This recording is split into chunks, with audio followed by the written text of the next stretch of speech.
In 1997, a website titled 6 Degrees was created, allowing users to create profiles and friend others on the platform. The website was simple in design, but a large step forward in the development of social media. When we think of social media, we often reference mainstream platforms such as Facebook, Twitter, Instagram, and Snapchat. These platforms account for over 3.4 billion monthly users. At this scale, social media allows users to connect with others across the world through a phone or computer. We can upload media, communicate with others, and even schedule dates. Social media allows us to build social capital, which is the culmination of the relationships we develop, the identities we create, and the norms and values we share with others. While on the surface this appears as a positive thing, in reality, social media is linked to a multitude of issues regarding both our health and the functionality of society.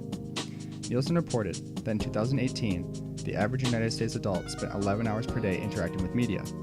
Of those 11 hours, 2 hours and 22 minutes were spent on mobile applications. For perspective, the average United States adult lifespan is 78.9 years. If an individual were to start using social media at the age of 18, they would spend 52,521 hours or 6 years on these platforms over the course of their life. With all this time spent scrolling, posting, and streaming, it comes to no surprise that social media has an impact on our emotions, decision-making, and development. Researchers at Harvard University, Stanford University, and the University of Vermont compiled, processed, and analyzed 280,000 tweets with the purpose of finding correlations between social media and mental health. Using a computational model, researchers made predictions on the users that were diagnosed with depression. The computational model had high accuracy, not only in choosing which users had depression, but in predicting their moods on a daily basis. So, what is the correlation between depression and social media? It's been discovered by researchers that social media changes regions of the brain. A study published in the Journal of Proceedings of the Royal Society revealed that engagement with social media platforms alters the reward system of the brain, increasing the risk for addiction. In July of 2018, BBC released an article regarding the addictive properties of social media applications. Azay Raskin, former Mozilla and Jawbone employee, talked of his experience in creating and developing social media platforms. One of his successes as a leading engineer was the creation of the Infinite Scroll.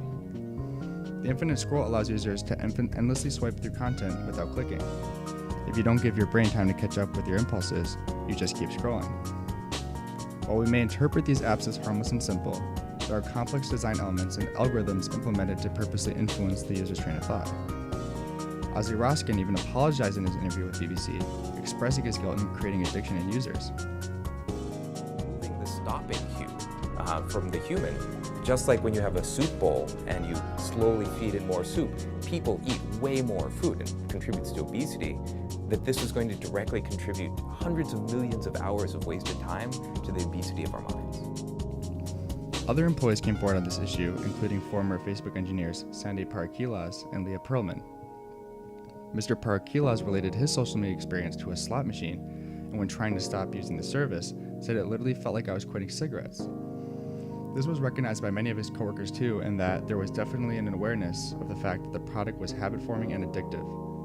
As a business, the goal is to generate revenue. The more attention and engagement you create on an app, the more you can generate from advertisements. Leah Pearlman spoke on her contribution as the co-founder of the like button. The like button is one of the most recognizable features of social media. While it may go under a different name on different platforms, its functionality is essentially the same. Leah's experience using Facebook was troublesome as she began basing her self-worth off the likes she received on posts. This created feelings of loneliness and a continued desire to check her app for validation. Sherry Turkle, author of Alone Together, talked of the stress social media has on its users. Managing online identities can cause immense stress. We begin to feel overwhelmed and depleted by the lives technology makes possible. We may be free to work from anywhere, but we are also prone to being lonely everywhere. A similar point was made in an article by The Wired, saying that the medium refocuses our attention on videos and images, rewarding the emotional appeals, like buttons over rational ones. Instead of a quest for knowledge, it engages us in an endless zest for instant approval from an audience, for which we are constantly but unconsciously performing. This behavior is alarming, especially when considering the high social media use rates among teens. During these years, adolescents are in rapid development, learning new skills and maturing towards adulthood. With technology and the internet becoming so accessible and necessary in society, the age in which youth engage with technology is getting younger and younger. This has led to worry regarding youth mental health. Observing the world through social media is disturbing. You see only the best of people's lives and not their everyday struggles.